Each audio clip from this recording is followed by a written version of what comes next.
అది అవును. ఎవరికాళ్ళు అయితే పేపర్లో చూడలేదు, సాక్షి వాడే రాశాడు కదా అంటున్నారట. కాబట్టి అది జరుగుతోందేమో. అది ఒక రకంగా అదే వాళ్ళకి మందుబాబులకి భారం సాక్షి మూలంగా వచ్చిందేమో తెలియదు. ఒకటి అదే నాకైతే మందు అలవాట్లేదు, బ్రాండ్ల పేర్లు ఏంటో కూడా తెలియదు నాకు.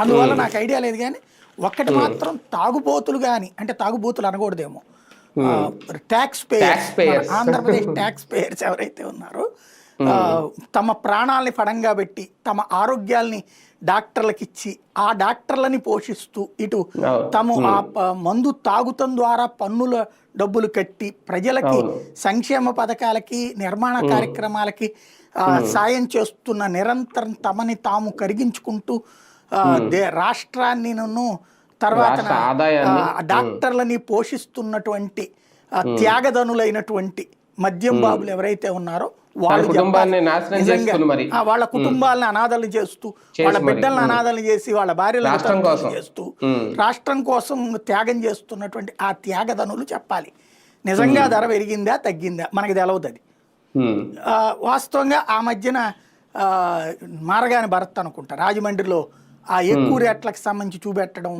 ఏదో ఎమ్మెల్యేకి వాటా, ఇవన్నీ ఇప్పటిదాకా జరుగుతున్న ప్రచారాలు అయితే బోలెడు. నెంబర్ 1, ప్రతి ఎమ్మెల్యేకి కూడా నెలకి 2 లక్షల రూపాయలు ఒక షాప్కి ఇచ్చేయాల్సిందే.